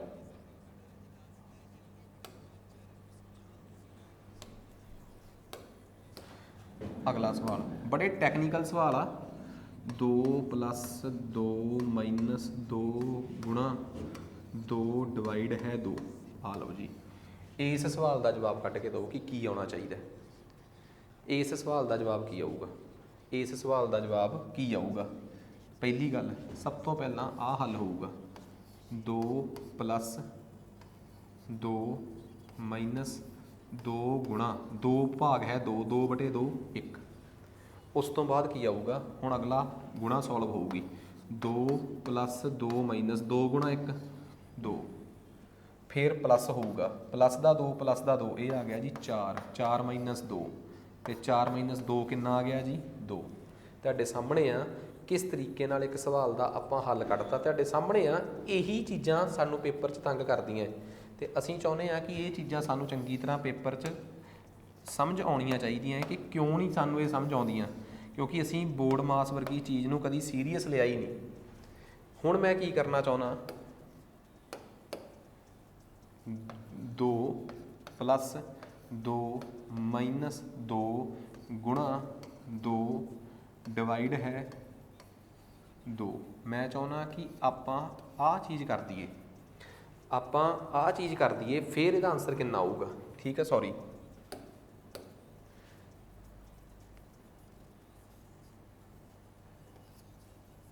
ਆਹ ਲਓ ਜੀ, ਆਹ ਚੀਜ਼ ਕਰਦੀ, ਕੋਈ ਫਰਕ ਨਹੀਂ, ਬਸ ਇੱਕ ਫਰਕ ਪਾਤਾ ਬ੍ਰੈਕਟਾਂ ਦਾ। ਕੀ ਹੋ ਗਿਆ, ਵਟ ਇਜ਼ 2 + 2 4, ਕਿਉਂਕਿ ਸਭ ਤੋਂ ਪਹਿਲਾਂ ਬ੍ਰੈਕਟ ਸੋਲਵ, ਬਾਕੀ ਸਭ ਕੁਛ ਉਵੇਂ ਦਾ ਉਵੇਂ ਆ। ਦੂਜਾ ਸਟੈਪ, ਹੁਣ ਭਾਗ ਸੋਲਵ ਹੋਊਗਾ, 4 - 2 ਗੁਣਾ 2/2 1। ਹੁਣ ਗੁਣਾ ਸੋਲਵ ਹੋਊਗੀ, 4 - 2, ਤੇ ਆਨਸਰ ਕਿੰਨਾ ਆ ਗਿਆ 2। ਕੋਈ ਜ਼ਰੂਰੀ ਨਹੀਂ ਕਿ ਆਨਸਰ ਸੇਮ ਆਵੇ, ਮੈਂ ਤਾਂ ਚਾਹੁੰਦਾ ਸੀ ਕਿ ਆਨਸਰ ਅੱਡ ਅੱਡ ਆ ਜੇ, ਬਟ ਨਹੀਂ ਆਨਸਰ ਅੱਡ ਆ ਸਕਿਆ, ਕੋਈ ਫਰਕ ਨਹੀਂ। ਪਰ ਇਹ ਕੋਈ ਜ਼ਰੂਰੀ ਨਹੀਂ ਕਿ ਆਨਸਰ ਸੇਮ ਆਵੇ। ਸੋ ਤੁਹਾਨੂੰ ਹਰ ਇੱਕ ਅੱਡ ਅੱਡ ਤਰੀਕੇ ਨਾਲ ਸਵਾਲ ਜਿਹੜਾ ਹੈ ਉਹ ਸੋਲਵ ਕਰਨਾ ਪੈਣਾ ਹੈ। ਤੁਹਾਨੂੰ ਬੋਰਡ ਮਾਸ ਦੇ ਕਾਇਦੇ ਆਉਣੇ ਚਾਹੀਦੇ ਆ, ਅਤੇ ਜੇ ਆਪਾਂ ਨੂੰ ਬੋਰਡ ਮਾਸ ਦੇ ਕਾਇਦੇ ਨਾ ਆਏ ਫਿਰ ਕਹਾਣੀ ਗਲਤ ਆ। ਅੱਗੇ ਆ ਜਾਓ। ਠੀਕ ਆ, ਅਗਲਾ ਸਵਾਲ ਆਪਾਂ ਕਰਦੇ ਹਾਂ। ਆ ਸਮਝ ਆ ਰਿਹਾ ਸਾਰਾ? 15 divide by 30, 15 divide by 30 -25 minus ਦਾ 10 ਪਲੱਸ 8 + 2। ਠੀਕ ਆ, ਆਹ ਸਵਾਲ ਆ ਜੀ ਆਪਣੇ ਕੋਲ। ਕਾਇਦੇ ਦੇ ਮੁਤਾਬਕ ਜੇ ਤੁਸੀਂ ਇਹੋ ਜਿਹੇ ਸਵਾਲ ਨੂੰ ਕਰਨਾ ਵੀ ਆ ਤਾਂ ਸਭ ਤੋਂ ਪਹਿਲਾਂ ਬ੍ਰੈਕਟ ਹੱਲ ਹੋਊਗੀ। ਸਾਰੀਆਂ ਬ੍ਰੈਕਟਾਂ ਇੱਕੋ ਝਟਕੇ 'ਚ ਹੱਲ ਹੋ ਜਾਣ। 30 - 25 ਤੁਸੀਂ ਕਹੋਗੇ ਸਰ 5, ਆਹ ਬ੍ਰੈਕਟ ਤਾਂ ਹੋ ਗਈ ਹੱਲ। ਬ੍ਰੈਕਟ ਦੇ ਬਾਹਰ ਤੇ ਅੰਦਰ ਜੇ ਸਿਰਫ ਚਿੰਨ੍ਹ ਹੋਵੇ, ਸਾਈਨ ਹੋਵੇ, ਫਿਰ ਬ੍ਰੈਕਟ ਗੁਣਾ ਦਾ ਕੰਮ ਕਰਦੀ ਆ। ਮਾਈਨਸ ਗੁਣਾ ਮਾਈਨਸ ਪਲੱਸ, ਪਰ ਬ੍ਰੈਕਟ ਦਾ ਹੱਲ ਹੋ ਗਈ ਨਾ। 8 + 2 10 ਪਲੱਸ ਦਾ 10, ਆ ਚੱਕੋ ਜੀ। ਬ੍ਰੈਕਟ ਹੱਲ ਹੋ ਗਈ ਤੇ ਮਸਲਾ ਇਸ ਤਰੀਕੇ ਨਾਲ ਆ ਗਿਆ। ਬ੍ਰੈਕਟ ਹੱਲ ਹੋ ਗਈ ਤੇ ਮਸਲਾ ਇਸ ਤਰੀਕੇ ਨਾਲ ਆ ਗਿਆ। ਠੀਕ ਆ, ਸਭ ਤੋਂ ਵੱਡੀ ਗੱਲ, ਵਟ ਇਜ਼ 15 ਭਾਗ ਹੈ 5, ਇਹ ਆ ਗਿਆ ਜੀ 3। 3 + 10 + 10, ਹੁਣ ਤਿੰਨੇ ਆਪਸ 'ਚ ਜੁੜਨਗੇ ਤੇ ਤਿੰਨੇ ਜੁੜ ਕੇ ਆਪਸ 'ਚ ਕਿੰਨਾ ਬਣ ਗਿਆ ਜੀ 23 ਬਣ ਗਏ। ਆ ਲਓ ਜੀ, ਇਸ ਤਰੀਕੇ ਨਾਲ ਆਪਾਂ ਹੱਲ ਕਰਦੇ ਹਾਂ ਜੀ ਇਹਨਾਂ ਸਵਾਲਾਂ ਦਾ। ਉਮੀਦ ਕਰਦੇ ਹਾਂ ਕਿ ਤੁਹਾਨੂੰ ਆ ਸਾਰੀ ਗੱਲ ਜਿਹੜੀ ਹੈ ਜੀ ਉਹ ਚੰਗੀ ਤਰ੍ਹਾਂ ਸਮਝ ਆ ਰਹੀ ਹੋਊਗੀ। ਜਿਵੇਂ ਹੁਣ ਅਗਲੀ ਗੱਲ,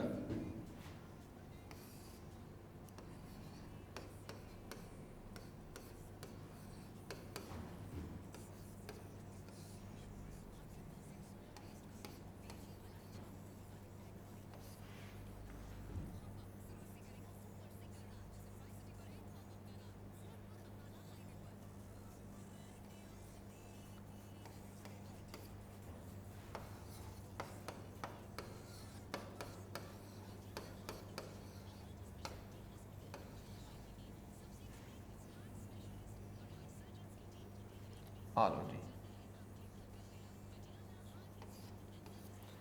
ਆਹ ਕੁਛ ਸਵਾਲ ਆਪਣੇ ਕੋਲ। ਇੱਥੇ ਬੋਰਡ ਮਾਸ ਲਾਉਣਾ ਹੈ। ਇੱਥੇ ਇੱਕ ਕਾਇਦਾ ਹੈ ਬੋਰਡ ਮਾਸ ਦਾ, ਬੜਾ ਖਾਸ ਕਾਇਦਾ। ਜਿਹੜੀ ਆ ਵੱਡੀ ਲਾਈਨ ਹੁੰਦੀ ਆ ਨਾ, ਇਸ ਲਾਈਨ ਦੀ ਇੱਜ਼ਤ ਕਰਨੀ ਸਿੱਖਿਓ। ਇਸ ਲਾਈਨ ਦੀ ਇੱਜ਼ਤ ਕਰਨੀ ਸਿੱਖੋ। ਇਹਦਾ ਕੀ ਮਤਲਬ ਆ? ਇਸ ਲਾਈਨ ਦੀ ਇੱਜ਼ਤ ਕਰਨੀ ਸਿੱਖਣ ਦਾ ਮਤਲਬ ਆ ਕਿ ਇਸ ਲਾਈਨ ਨੂੰ ਤੁਸੀਂ ਸਭ ਤੋਂ ਵੱਡਾ ਆਧਾਰ ਮੰਨਣਾ ਹੈ ਕਿ ਇਸ ਲਾਈਨ ਤੋਂ ਉੱਪਰ ਤੇ ਇਸ ਲਾਈਨ ਤੋਂ ਥੱਲੇ ਅੱਡ ਅੱਡ ਸੋਲਵ ਕਰਨਾ ਹੈ। ਉੱਪਰ ਵਾਲੇ ਨੂੰ ਅੱਡ ਸੋਲਵ ਕਰੋ। ਸਭ ਤੋਂ ਪਹਿਲਾਂ ਤੁਸੀਂ ਕਹੋਗੇ ਸਰ 8 - 4 ਗੁਣਾ 2, ਕਿਉਂਕਿ ਭਾਗ ਦਾ ਸਾਈਨ ਤਾਂ ਹੈ ਨਹੀਂ, 4 ਗੁਣਾ 2 8 ਹੋ ਗਿਆ ਜੀ ਇੱਥੇ, ਪਲੱਸ ਇੱਥੇ ਵੀ ਗੁਣਾ ਸੀ, 8 × 7 56, ਸੌਰੀ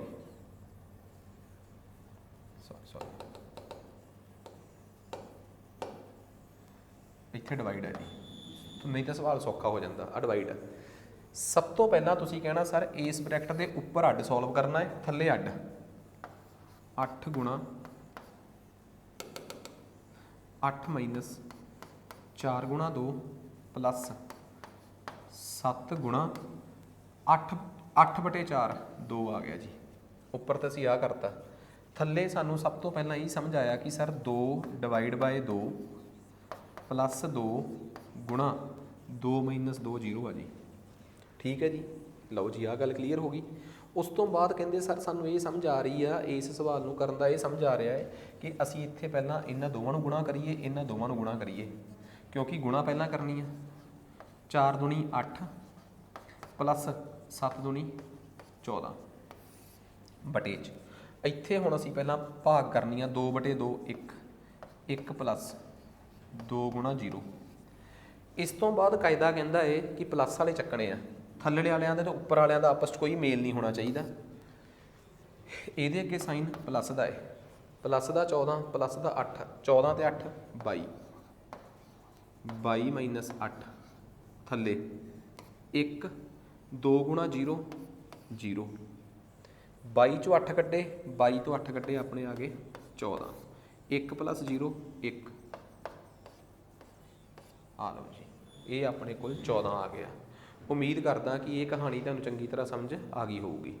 ਸੋ ਇਹਦੇ 'ਚ ਆਪਾਂ ਇੱਥੋਂ ਤੱਕ ਚੰਗੀ ਤਰ੍ਹਾਂ ਕਰ ਸਕਦੇ ਹਾਂ। ਸੋ ਆਪਾਂ ਨੂੰ ਨਾ ਇਸ ਸਵਾਲ ਦੇ ਵਿੱਚ ਬਹੁਤ ਚੰਗੇ ਤਰੀਕੇ ਨਾਲ ਇਹ ਸਮਝ ਆਉਣੀ ਚਾਹੀਦੀ ਹੈ ਕਿ ਅਸੀਂ ਬੋਰਡ ਮਾਸ ਦੇ ਸਵਾਲਾਂ ਨੂੰ ਕਿਵੇਂ ਹੱਲ ਕਰਨਾ ਹੈ। ਕਿਉਂਕਿ ਜੇ ਆਪਾਂ ਬੋਰਡ ਮਾਸ ਦੇ ਸਵਾਲਾਂ ਨੂੰ ਹੱਲ ਕਰਨਾ ਚਾਹੁੰਦੇ ਹਾਂ ਬਿਲਕੁਲ, ਕਿਉਂਕਿ ਮਕਸਦ ਕੀ ਆ ਸਾਡਾ, ਮਕਸਦ ਆ ਸਾਡਾ ਬੇਸਿਕ ਮੈਥ। ਜੇ ਅਸੀਂ ਬੇਸਿਕ ਮੈਥ ਦੇ ਸਵਾਲਾਂ ਨੂੰ ਸੋਚਦੇ ਹਾਂ ਕਿ ਅਸੀਂ ਹੱਲ ਕਰੀਏ ਤਾਂ ਸਾਡੇ ਕੋਲ ਸਭ ਤੋਂ ਵੱਡੀ ਕੋਸ਼ਿਸ਼ ਇਹ ਆ। ਹੁਣ ਮੈਂ ਤੁਹਾਨੂੰ ਪ੍ਰੈਕਟਿਸ ਵਾਸਤੇ ਸਪੈਸ਼ਲੀ ਇੱਕ ਸ਼ੀਟ ਦਿੱਤੀ ਜਾਊਗੀ, ਠੀਕ ਆ, ਜਿਹਨੂੰ ਤੁਸੀਂ ਆਪਣੀ ਉੱਥੋਂ ਡਾਊਨਲੋਡ ਕਰ ਸਕਦੇ ਹੋ। ਪਰ ਗੱਲ ਇਹ ਆ ਕਿ ਤੁਹਾਡੇ ਕੋਲ ਇਹ ਸਵਾਲ ਜਿਹੜੇ ਆ ਉਹਨਾਂ ਨੂੰ ਕੱਢਣ ਦਾ ਤੁਹਾਨੂੰ ਤਰੀਕਾ ਹੋਣਾ ਚਾਹੀਦਾ ਹੈ। ਆ ਜਾਓ ਹੁਣ ਆਪਾਂ ਜਿਹੜੇ ਸਵਾਲ ਇੱਥੇ ਦਿੱਤੇ ਹੋਏ ਆ ਉਹਨਾਂ ਨੂੰ ਕਰਕੇ ਦੇਖੀਏ। ਕਹਿੰਦਾ ਜੀ 54 ਭਾਗ ਹੈ 6, 54 ਭਾਗ ਹੈ 6 ਪਲੱਸ 6 ਗੁਣਾ 3 ਪਲੱਸ 6 ਗੁਣਾ 3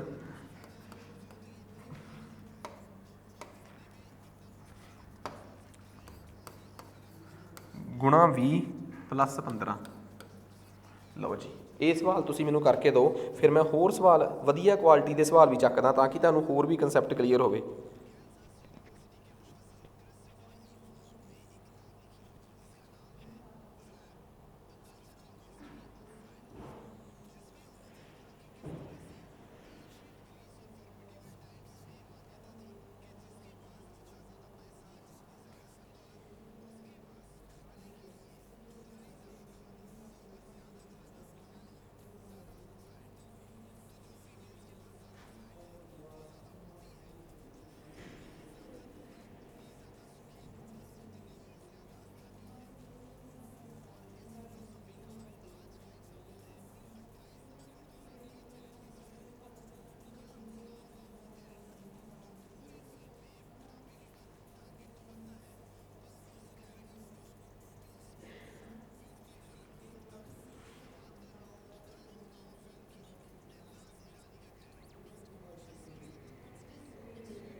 ਹਾਂਜੀ ਖੈਰ ਇਹ ਸਵਾਲ ਆ ਜੀ। ਸਭ ਤੋਂ ਪਹਿਲਾਂ ਆਪਾਂ ਸੋਲਵ ਕਰਾਂਗੇ ਬ੍ਰੈਕਟ 54 / 6 ਪਲੱਸ 6 ਤੀਏ 18, 18 ਗੁਣਾ 20 ਪਲੱਸ 15। ਅਗਲਾ ਸਟੈਪ ਭਾਗ ਸੋਲਵ ਕਰਾਂਗੇ। 54 ਨੂੰ 6 ਨਾਲ ਭਾਗ ਕਰੋ, ਕਿੰਨਾ ਆ ਗਿਆ 9, 9 ਪਲੱਸ 18 ਗੁਣਾ 20 ਪਲੱਸ 15। ਅਗਲਾ ਸਟੈਪ ਆ ਗੁਣਾ 9 ਪਲੱਸ 360 ਪਲੱਸ 15। ਹੁਣ ਅੱਗੇ ਤਿੰਨੇ ਜੁੜ ਜਾਣਗੇ ਆਪਸ 'ਚ, ਕਿਉਂਕਿ 9 ਪਲੱਸ 360 ਪਲੱਸ 15 ਬੜਾ ਸਿੰਪਲ ਜਿਹਾ ਸਵਾਲ ਆਪਣੇ ਕੋਲ। ਸੋ ਇਹ ਆ ਜਾਣਗੇ ਆਪਣੇ ਕੋਲ 375 ਤੇ 9 384। ਤੁਹਾਡੇ ਸਾਹਮਣੇ ਹੀ ਆ ਕਿ ਪਹਿਲਾਂ ਕੀ ਕਰਨਾ, ਤੁਹਾਨੂੰ ਪੂਰਾ ਖੁੱਲ੍ਹਾ ਟਾਈਮ ਦਿੱਤਾ, ਤੁਸੀਂ ਸੋਲਵ ਕਰਿਆ। ਆ ਜਾਓ ਥੋੜ੍ਹੇ ਜਿਹੇ ਵਧੀਆ ਪੱਧਰ ਦੇ ਸਵਾਲ ਨੂੰ ਆਪਾਂ ਹੱਥ ਪਾਉਣੇ ਆ।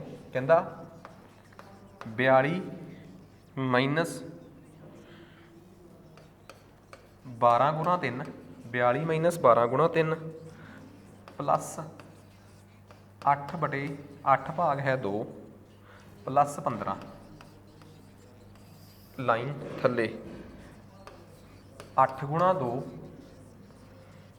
माइनस 4 प्लस 9 बटे 3 चार ऑप्शनां ने ਇਹਦੀਆਂ ਕਹਿੰਦਾ ਜਿਹਦਾ ਜਵਾਬ ਕੀ ਆਊਗਾ ਮਾਈਨਸ ਦਾ 5 ਬਟੇ 3 ਜਾਂ ਮਾਈਨਸ ਦਾ 151 ਬਟੇ 9 ਜਾਂ 15 ਬਟੇ 19 ਜਾਂ 5 ਬਟੇ 3। ਆ ਲਓ ਜੀ ਕੱਢੋ ਸਵਾਲ, ਵੀਡੀਓ ਨੂੰ ਰੋਕ ਕੇ ਕੱਢ ਲਿਓ, ਫਿਰ ਆਪਾਂ ਕਰਦੇ ਹਾਂ। ਉੱਪਰ ਅੱਡ ਥੱਲੇ ਅੱਡ ਵਿੱਚ ਵਾਲੀ ਲਾਈਨ ਦੀ ਇੱਜ਼ਤ ਰੱਖਣੀ ਸਿੱਖੋ। ਸਭ ਤੋਂ ਪਹਿਲਾਂ ਤੁਸੀਂ ਇੱਥੇ 8 ਬਟੇ 2 ਕਿੰਨਾ ਆ ਗਿਆ ਜੀ 4, 42 ਮਾਈਨਸ 12 ਗੁਣਾ 3 ਪਲੱਸ 4 ਪਲੱਸ 15 ਥੱਲੇ ਆ ਜਾਓ। ਥੱਲੇ ਵਾਲਾ ਅੱਡ ਚਲਾਈਦਾ, ਉੱਪਰਲਾ ਅੱਡ 8 ਗੁਣਾ 2 ਮਾਈਨਸ 4 ਪਲੱਸ ਥੱਲੇ ਦਾ 9 ਬਟੇ 3 3 ਉੱਪਰਲਾ ਅੱਡ ਥੱਲੜਾ ਅੱਡ ਸਮਾਨਾਂਤਰ ਚਲਾਈਦੇ ਆ, ਪੈਰਲਲ ਚਲਾਈਦੇ ਆ।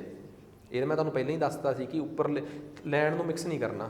ਹੁਣ ਇੱਥੇ ਗੁਣਾ ਹੋਣ ਦੀ ਸੰਭਾਵਨਾ ਹੈ। 42 ਮਾਈਨਸ 12 ਤੀਏ 36 ਪਲੱਸ ਦਾ 4 ਪਲੱਸ ਦਾ 15 ਬਟੇ 8 ਦੂਣੀ 16 ਮਾਈਨਸ 4 ਪਲੱਸ 3। ਅੱਗੇ ਆ ਜਾਓ।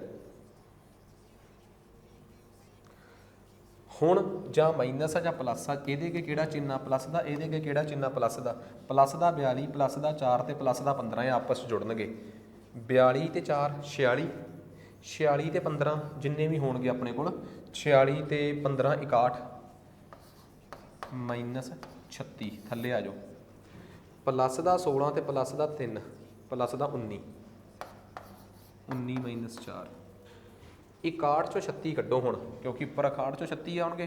61 ਚੋਂ 36 ਕੱਢ ਕੇ ਆਪਣੇ ਕੋਲ ਆਉਣਗੇ 5 ਤੇ 5 ਚੋਂ 3 ਆਉਣਗੇ 2 ਬਟੇ 9 ਚੋਂ 19 ਚੋਂ 4 ਕੱਢੇ 15 ਇਹ ਬਣ ਗਿਆ 25 ਬਟੇ 15। ਸਭ ਜਾਣਦੇ ਆ 25 ਤੇ 15 3 ਦੇ ਪਹਾੜੇ ਤੇ ਕੱਟਿਆ ਜਾਂਦਾ ਹੈ, ਇਹ 5 ਦੇ ਪਹਾੜੇ ਤੇ ਕੱਟਿਆ ਜਾਂਦਾ ਹੈ, 5 ਆਉਂਦਾ ਹੈ 3। ਆਨਸਰ 5 ਬਟੇ 3 ਆ ਗਿਆ। ਜਿਹਨੂੰ ਨਹੀਂ ਸਮਝ ਆਈ ਕਿ ਆਪਾਂ ਸਵਾਲ 'ਚ ਕੀ ਕੀਤਾ, ਤੁਹਾਡੇ ਸਾਹਮਣੇ ਹੀ ਆ। ਬਿਲਕੁਲ ਸਿੰਪਲ ਤਰੀਕੇ ਨਾਲ ਬੋਰਡ ਮਾਸ ਲਾਇਆ ਤੇ ਆਪਾਂ ਇਹੋ ਜਿਹੇ ਲੈਵਲ ਦੇ ਸਵਾਲ ਜਿਹੜੇ ਆ ਨਾ ਉਹਨਾਂ ਨੂੰ ਵੀ ਕਰਨਾ ਸ਼ੁਰੂ ਕਰਤਾ। ਜਿਹੜੇ ਚੰਗੇ ਪੱਧਰ ਦੇ ਸਵਾਲ ਆ, ਜਿਨ੍ਹਾਂ ਨੂੰ ਆਪਾਂ ਕਹਿ ਸਕਦੇ ਹਾਂ ਕਿ TCS ਪੱਧਰ ਦੇ ਸਵਾਲ ਹੈਗੇ ਆ। ਲਓ ਜੀ ਆਹ ਸਵਾਲ ਕਰਕੇ ਹੁਣ ਆਪਾਂ ਅਗਲੇ ਸਵਾਲ ਨੂੰ ਹੱਥ ਪਾਉਂਦੇ ਹਾਂ, ਤੁਸੀਂ ਦੇਖ ਲਓ। ਸੋ ਨੈਕਸਟ ਉਸ ਤੋਂ ਬਾਅਦ ਅਗਲੇ ਸਵਾਲ ਤੇ ਆਪਾਂ ਆ ਗਏ ਆ। ਅਗਲਾ ਸਵਾਲ ਆਪਾਂ ਨੂੰ ਕੀ ਕਹਿੰਦਾ ਹੈ, ਕਹਿੰਦਾ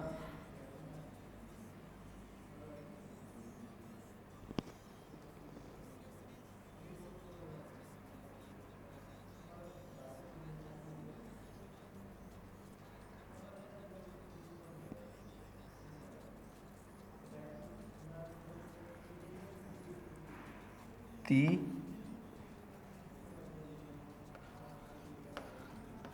30 ਗੁਣਾ 5 ਪਲੱਸ 84 ਗੁਣਾ 6 ਬ੍ਰੈਕਟ ਬੰਦ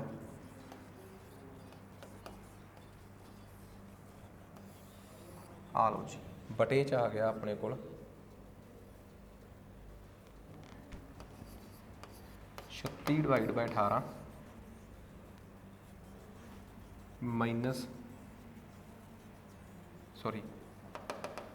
36 divide by 9 minus 4 divide by 2। ਠੀਕ ਹੈ ਜੀ, ਆਹ ਸਵਾਲ ਆ ਜੀ। ਲਓ ਜੀ ਸਿੰਪਲ ਸਵਾਲ ਆ। ਸਭ ਤੋਂ ਪਹਿਲਾਂ ਇੱਕ ਚੀਜ਼ ਨੋਟ ਕਰੋ, ਇਹਦੇ 'ਚ ਇੱਕ ਬ੍ਰੈਕਟ ਨਹੀਂ, ਇਹਦੇ 'ਚ ਦੋ ਬ੍ਰੈਕਟਾਂ ਨੇ। ਕਹਿੰਦੇ ਜਦੋਂ ਇੱਕ ਤੋਂ ਵੱਧ ਇੱਕ ਛੋਟੀਆਂ ਬ੍ਰੈਕਟਾਂ, ਜਦੋਂ ਸਭ ਤੋਂ ਛੋਟੀ ਬ੍ਰੈਕਟ ਹੋਵੇ ਫਿਰ ਦੂਜੇ ਨੰਬਰ 'ਤੇ ਆਹ ਬ੍ਰੈਕਟ ਹੁੰਦੀ ਆ, ਫਿਰ ਇਸ ਤੋਂ ਵੀ ਵੱਡੀ ਆਹ ਬ੍ਰੈਕਟ ਹੁੰਦੀ ਆ। ਵੈਸੇ ਤਾਂ ਜਦੋਂ ਦੋ ਬ੍ਰੈਕਟਾਂ ਦਿੱਤੀਆਂ ਹੋਣ ਤੇ ਆਹ ਦੋਵੇਂ ਦਿੱਤੀਆਂ ਹੁੰਦੀਆਂ, ਪਰ ਜ਼ਿਆਦਾਤਰ ਆਹ ਤੇ ਆਹ ਹੀ ਦੇ ਦਿੰਦੇ ਆ, ਜਾਂ ਛੋਟੀ ਨੂੰ ਇਹਨੂੰ ਵੱਡੀ ਕਹਿ ਕੇ। ਪਹਿਲਾਂ ਅੰਦਰਲੀਆਂ ਛੋਟੀਆਂ ਬ੍ਰੈਕਟਾਂ ਸੋਲਵ ਕਰੋ। ਛੋਟੀਆਂ ਬ੍ਰੈਕਟਾਂ ਤੋਂ ਬਾਅਦ ਪਹਿਲਾਂ ਬ੍ਰੈਕਟਾਂ ਦਾ ਹੱਲ ਹੋਣਾ ਚਾਹੀਦਾ ਹੈ, ਬ੍ਰੈਕਟ ਤੋਂ ਬਾਅਦ ਆਪਾਂ ਭਾਗ ਤੇ ਜਾਣਾ ਹੈ।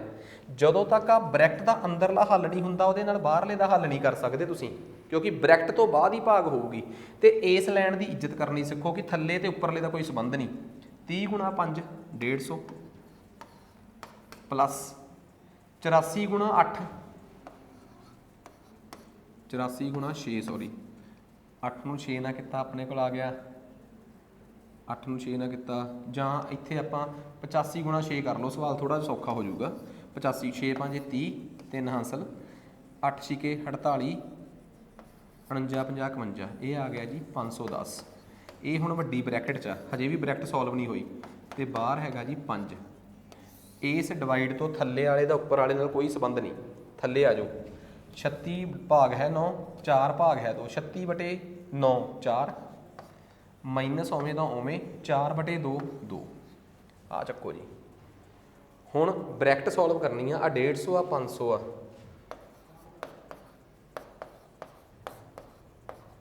ਆ ਲਓ ਜੀ। ਇਹ ਬਣ ਗਿਆ ਆਪਣੇ ਕੋਲ 660 ਬ੍ਰੈਕਟ ਸੋਲਵ। ਹੁਣ ਬ੍ਰੈਕਟ ਖਤਮ ਬਟੇ 4 ਮਾਈਨਸ 2 ਤੇ 4 ਮਾਈਨਸ 2 ਨੂੰ ਭਾਵੇਂ ਹੱਲ ਹੀ ਕਰ ਦਿਓ 2 ਆ ਗਿਆ। 660 ਨੂੰ 5 ਨਾਲ ਡਿਵਾਈਡ ਕਰ ਦਿਓ। ਸੋ ਜਦੋਂ ਤੁਸੀਂ 660 ਨੂੰ 5 ਨਾਲ ਡਿਵਾਈਡ ਕਰਕੇ ਦੇਖਿਆ 5 ਏਕਮ 5 1 6 5 ਤੀਏ 15 1 0 ਤੇ 2 ਇਹ ਆ ਗਿਆ ਜੀ ਆਪਣੇ ਕੋਲ ਸ਼ਾਇਦ 132 ਆ ਗਿਆ, ਤੁਸੀਂ ਵੀ ਚੈੱਕ ਕਰ ਸਕਦੇ ਹੋ 132 ਬਟੇ 2। ਜਦੋਂ ਆਪਾਂ 132 ਨੂੰ 2 ਨਾਲ ਡਿਵਾਈਡ ਕੀਤਾ ਤਾਂ ਸਾਨੂੰ ਪਤਾ ਹੈ ਕਿ 132 ਬਟੇ 2 ਹੁੰਦਾ ਹੈ 66। ਸੋ ਕੁੱਲ ਮਿਲਾ ਕੇ ਆਪਣੇ ਕੋਲ ਇਸ ਸਵਾਲ ਦਾ ਜਵਾਬ ਬੋਰਡ ਮਾਸ ਦਾ, ਇਸ ਬੋਰਡ ਮਾਸ ਦੀ ਖਾਸੀਅਤ ਕੀ ਲੱਗੀ ਆਪਾਂ ਨੂੰ? ਇਸ ਬੋਰਡ ਮਾਸ ਦੀ ਖਾਸੀਅਤ ਸੀ ਇਹਦੇ 'ਚ ਇੱਕ ਛੋਟੀਆਂ ਬ੍ਰੈਕਟਾਂ ਸੀ ਫਿਰ ਵੱਡੀ। ਸਭ ਤੋਂ ਪਹਿਲਾਂ ਛੋਟੀ ਬ੍ਰੈਕਟ ਖੋਲੀ, ਉਸ ਤੋਂ ਬਾਅਦ ਵੱਡੀ ਬ੍ਰੈਕਟ ਖੋਲ ਕੇ ਭਾਗ। ਜਿਹੜੀ ਵਿੱਚ ਆਹ ਲਾਈਨ ਹੁੰਦੀ ਆ, ਗੌਰ ਕਰਿਓ, ਆਹ ਲਾਈਨ ਜਿਹੜੀ ਵਿੱਚ ਹੁੰਦੀ ਆ, ਇਸ ਲਾਈਨ ਦੀ ਆਪਾਂ ਪੂਰੀ ਮਰਿਆਦਾ ਰੱਖਦੇ ਹਾਂ। ਇਸ ਲਾਈਨ ਦੀ ਮਰਿਆਦਾ ਰੱਖਣ ਦਾ ਮਤਲਬ ਹੁੰਦਾ ਹੈ ਕਿ ਇਸ ਲਾਈਨ ਤੋਂ ਉੱਪਰਲਾ ਹਿੱਸਾ ਤੇ ਥੱਲੜਾ ਹਿੱਸਾ ਅੱਡੋ ਅੱਡ ਸੋਲਵ ਹੁੰਦਾ ਹੈ, ਉਹਨਾਂ ਦਾ ਆਪਸ 'ਚ ਕੋਈ ਸੰਬੰਧ ਨਹੀਂ ਹੁੰਦਾ। ਉੱਪਰਲੇ ਹਿੱਸੇ ਦਾ ਤੇ ਥੱਲੜੇ ਹਿੱਸੇ ਦਾ ਆਪਸ 'ਚ ਕੋਈ ਵੀ ਸੰਬੰਧ ਨਹੀਂ ਹੁੰਦਾ।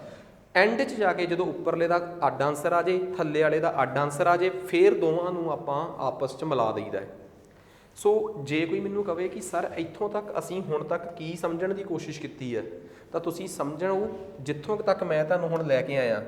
ਅਸੀਂ ਹੁਣ ਤੱਕ ਸਭ ਤੋਂ ਪਹਿਲਾਂ ਤਾਂ ਇੰਟੀਜਰਸ, ਜਿਨ੍ਹਾਂ ਨੂੰ ਅਸੀਂ ਪੰਜਾਬੀ 'ਚ ਕਹਿੰਦੇ ਹਾਂ ਸੰਪੂਰਨ ਸੰਖਿਆਵਾਂ, ਫਿਰ ਉਸ ਤੋਂ ਬਾਅਦ ਪੂਰਨ ਸੰਖਿਆਵਾਂ, ਜਿਨ੍ਹਾਂ ਨੂੰ ਅਸੀਂ ਪੰਜਾਬੀ 'ਚ ਹੋਲ ਨੰਬਰ ਕਹਿੰਦੇ ਆ, ਉਸ ਤੋਂ ਬਾਅਦ ਪ੍ਰਕ੍ਰਿਤਿਕ ਸੰਖਿਆਵਾਂ, ਜਿਨ੍ਹਾਂ ਨੂੰ ਅਸੀਂ ਪੰਜਾਬੀ 'ਚ ਖੁਦ ਪ੍ਰਕ੍ਰਿਤਿਕ ਤੇ ਵੈਸੇ ਨੈਚੁਰਲ ਨੰਬਰ ਕਹਿੰਦੇ ਆ, ਉਸ ਤੋਂ ਬਾਅਦ ਸਕਸੈਸਰ ਤੇ ਪ੍ਰੀਡੀਸੈਸਰਸ, ਜਿਨ੍ਹਾਂ ਨੂੰ ਅਸੀਂ ਅਗੇਤਰ ਪਛੇਤਰ ਕਹਿੰਦੇ ਆ, ਉਸ ਤੋਂ ਬਾਅਦ ਅਸੀਂ ਰੋਮਨ ਲੈਟਰਾਂ ਤੋਂ, ਜਿਹਨੂੰ ਅਸੀਂ ਰੋਮਨ ਲੈਟਰਸ ਐਵੇਂ ਦੇ ਕਹਿੰਦੇ ਆ, ਇਹ ਤੋਂ ਹਿੰਦੂ ਅਰਬੀ, ਜਿਨ੍ਹਾਂ ਨੂੰ ਆਪਾਂ 12 13 15 ਐਵੇਂ ਕਹਿੰਦੇ ਆ। ਸੋ ਇਹਨਾਂ ਨੰਬਰਾਂ ਨੂੰ ਇਹਨਾਂ 'ਚ ਤੇ ਇਹਨਾਂ ਨੰਬਰਾਂ ਨੂੰ ਇਹਨਾਂ 'ਚ ਤਬਦੀਲ ਕਰਨਾ ਸਿੱਖਿਆ। ਉਸ ਤੋਂ ਬਾਅਦ ਅਸੀਂ ਜੋੜ ਤੇ ਘਟਾਓ, ਜਿਹਨੂੰ ਅਸੀਂ ਐਡੀਸ਼ਨ ਤੇ ਸਬਟ੍ਰੈਕਸ਼ਨ ਕਹਿੰਦੇ ਆ। ਫਿਰ ਅਸੀਂ ਮਲਟੀਪਲੀਕੇਸ਼ਨ ਤੇ ਡਿਵੀਜ਼ਨ, ਜਿਹਨੂੰ ਅਸੀਂ ਗੁਣਾ ਤੇ ਭਾਗ ਕਹਿੰਦੇ ਆ। ਇਹਨਾਂ ਦੇ ਵੱਖੋ ਵੱਖ ਰੂਲ ਕੀਤੇ, ਵੱਖੋ ਵੱਖ ਰੂਲ ਕਰਕੇ ਵੱਖੋ ਵੱਖ ਐਕਸਰਸਾਈਜ਼ਾਂ ਕੀਤੀਆਂ ਕਿ ਬਈ ਪ੍ਰੈਕਟਿਸ ਕਰੀਏ ਕਿ ਸਾਨੂੰ ਆਇਆ ਕਿ ਨਹੀਂ। ਫਿਰ ਇਹਨਾਂ ਚਾਰਾਂ ਨੂੰ ਮਿਕਸ ਕਰਕੇ ਅਸੀਂ ਬੋਰਡ ਮਾਸ ਕੀਤਾ, ਜਿਹਦੇ 'ਚ ਅਸੀਂ ਕਹਿੰਦੇ ਆ ਕਿ ਸਭ ਤੋਂ ਪਹਿਲਾਂ ਬ੍ਰੈਕਟ, ਫਿਰ ਦਾ, ਫਿਰ ਭਾਗ, ਫਿਰ ਗੁਣਾ, ਫਿਰ ਜੋੜ, ਫਿਰ ਘਟਾਓ। ਇਸ ਸ਼ੈਲੀ 'ਚ ਹੱਲ ਕਰੀਦਾ ਹੈ। ਫਿਰ ਉਹਦੇ ਆਧਾਰ ਤੇ ਕੁਝ ਸਵਾਲ ਤਿਆਰ ਕੀਤੇ। ਠੀਕ ਆ, ਜਦੋਂ ਅਸੀਂ ਇਸ ਹਿੱਸੇ ਨੂੰ ਮੈਥ ਦੇ ਨੂੰ ਕਰ ਲਿਆ ਤਾਂ ਸਮਝ ਲਓ ਕਿ ਸਾਡਾ ਮੈਥ ਇੱਕ ਟਰੈਕ ਤੇ ਚੜ ਗਿਆ। ਅਜੇ ਤੱਕ ਮੈਂ ਪ੍ਰਮੇਯ, ਅਪ੍ਰਮੇਯ, ਠੀਕ ਆ, ਜਿਨ੍ਹਾਂ ਨੂੰ ਆਪਾਂ ਅੰਗਰੇਜ਼ੀ 'ਚ ਅਕਸਰ ਮੰਨ ਕੇ ਚੱਲਦੇ ਹਾਂ ਕਿ ਜੀ ਇਹ ਦੱਸੋ ਕਿ ਬਟੇ ਭਿੰਨ ਕੀ ਹੁੰਦੀ ਆ, ਦਸ਼ਮਲਵ ਕੀ ਹੁੰਦਾ ਹੈ, ਦਸ਼ਮਲਵ ਵਾਲੇ ਕਿਵੇਂ ਜੁੜਦੇ ਆ, ਭਿੰਨ ਵਾਲੇ ਕਿਵੇਂ ਜੁੜਦੇ ਆ, ਫਿਰ ਉਸ ਤੋਂ ਬਾਅਦ ਭਾਜ ਸੰਖਿਆਵਾਂ, ਅਭਾਜ ਸੰਖਿਆਵਾਂ, ਇਹ 0 ਲੈਵਲ ਦਾ ਮੈਥ ਸੀਗਾ ਹੁਣ ਤੱਕ। ਪਰ ਇੱਕ ਗੱਲ ਹੈ, ਇਹ 0 ਲੈਵਲ ਦਾ ਮੈਥ ਐਵੇਂ ਨਹੀਂ ਕਿ ਇਹਦਾ ਕੋਈ ਪੱਧਰ ਹੀ ਨਹੀਂ ਸੀ। ਮਤਲਬ ਇਹ ਬਿਲਕੁਲ ਬੇਸਿਕ ਮੈਥ ਸੀ। ਜਿਨ੍ਹਾਂ ਨੂੰ ਬਿਲਕੁਲ ਵੀ ਮੈਥ ਨਹੀਂ ਆਉਂਦਾ ਤੇ ਜਿਨ੍ਹਾਂ ਨੂੰ ਆਉਂਦਾ ਵੀ ਆ, ਉਹਨਾਂ ਨੂੰ ਵੀ ਕਈ ਕੁਝ ਨਵਾਂ ਸਿੱਖਣ ਨੂੰ ਮਿਲਿਆ ਇਹਨਾਂ 5 ਲੈਕਚਰਸ 'ਚ। ਇਹ ਜਿਹੜੇ ਮੈਂ 5 ਲੈਕਚਰ ਬਣਾਏ ਆ ਤੁਹਾਡੇ, ਠੀਕ ਆ, ਇਹਨਾਂ 5 ਲੈਕਚਰਾਂ ਦਾ ਮਕਸਦ ਹੀ ਇਹ ਸੀਗਾ ਕਿ ਇਹਨਾਂ 5 ਲੈਕਚਰਾਂ ਨਾਲ ਤੁਹਾਡਾ ਬਿਲਕੁਲ ਬੇਸਿਕ ਮੈਥ ਜਿਹੜਾ ਏ ਉਹ ਪੂਰਾ ਸਟਰੋਂਗ ਹੋ ਜੇ। ਸੋ ਜੇ ਵਾਕਈ ਮੈਨੂੰ ਇਹ ਲੱਗਿਆ ਕਿ ਤੁਹਾਡਾ ਇਹਨਾਂ 5 ਲੈਕਚਰਸ ਨਾਲ ਬੇਸਿਕ ਮੈਥ ਸਟਰੋਂਗ ਹੋ ਗਿਆ ਹੈ ਜਾਂ ਤੁਹਾਨੂੰ ਸਮਝ ਆ ਗਿਆ, ਇੱਕ ਕਾਪੀ ਬਣਾ ਕੇ ਉਹਦੇ 'ਤੇ ਨੋਟ ਕਰ ਲਓ ਇਹ ਮੈਥ। ਇਹਨੂੰ 2 ਵਾਰ ਪੜ੍ਹੋਗੇ ਜੀ, 2 ਵਾਰ 3 ਵਾਰ ਦੁਹਰਾਈ ਕਰੋਗੇ, ਤੁਸੀਂ ਬਾਕੀ ਬੱਚਿਆਂ ਦੇ ਬਰਾਬਰ ਮੈਥ ਦੀ ਪ੍ਰਤੀ ਸਮਝ ਰੱਖ ਲਓਗੇ। ਇਸ ਤੋਂ ਬਾਅਦ ਮੈਂ ਦੂਜੇ ਪੱਧਰ ਦਾ ਮੈਥ ਪੜਾਉਣਾ ਹੈ। ਜਿਹੜਾ ਬੰਦਾ ਪਹਿਲੇ ਪੱਧਰ ਦਾ ਤੇ ਦੂਜੇ ਪੱਧਰ ਦਾ ਮੈਥ ਪੜ੍ਹ ਗਿਆ, ਸਮਝ ਲਓ ਕਿ ਉਹਨੂੰ ਉਸ ਤੋਂ ਬਾਅਦ ਮੈਥ ਦੇ ਜਿਹੜੇ ਮਰਜ਼ੀ ਚੈਪਟਰ ਕਰਾਈ ਜਾਓ। ਫਿਰ ਉਹਨੂੰ ਕਹਿ ਦਿਓ ਯਾਰ ਤੂੰ ਆ ਵੀ ਕਰ ਲਾ, ਤੂੰ ਇੱਦਾਂ ਕਰ, ਅਨੁਪਾਤ ਵਾਲੇ ਸਵਾਲ ਵੀ ਕਰ ਲਾ, ਹਿੱਸੇਦਾਰੀ ਵਾਲੇ ਵੀ ਕਰ ਲਾ, ਤੂੰ XY ਦੇ ਸਵਾਲ ਵੀ ਸੋਲਵ ਕਰ ਲਾ, ਉਹ ਸਾਰਾ ਕੁਝ ਕਰ ਲੂਗਾ। ਫਿਰ ਉਹਦੇ ਵਾਸਤੇ ਮੈਥ ਕੋਈ ਬਹੁਤ ਵੱਡੀ ਚੁਣੌਤੀ ਨਹੀਂ ਰਹਿ ਜਾਂਦੀ। ਫਿਰ ਉਸ ਤੋਂ ਬਾਅਦ ਮੈਂ ਉਹਨਾਂ ਨੂੰ ਭਾਵੇਂ ਕਹਿ ਦਾਂ ਕਿ ਆਹ ਕਰ ਲਓ ਸੋਲਵ, ਉਹ ਸੋਲਵ ਕਰ ਲਓ, ਉਹ ਕਰ ਲੈਣਗੇ, ਕਿਉਂਕਿ ਫਿਰ ਸਮੱਸਿਆ ਨਹੀਂ। ਸਮੱਸਿਆ ਜਿੱਥੋਂ ਤੱਕ ਸੀਗੀ ਉਸ ਸਮੱਸਿਆ ਦਾ ਆਪਾਂ ਹੱਲ ਕੀਤਾ ਹੈ। ਸੋ ਬੜੀ ਜ਼ਰੂਰਤ ਹੈ ਇਸ ਚੀਜ਼ ਦੀ ਕਿ ਅਸੀਂ ਇਸ ਤਰੀਕੇ ਨਾਲ ਮੈਥ ਨੂੰ ਕਰੀਏ। ਅੱਜ ਵਾਸਤੇ ਇੰਨਾ ਹੀ ਬਹੁਤ ਹੈ ਜੀ, ਧੰਨਵਾਦ।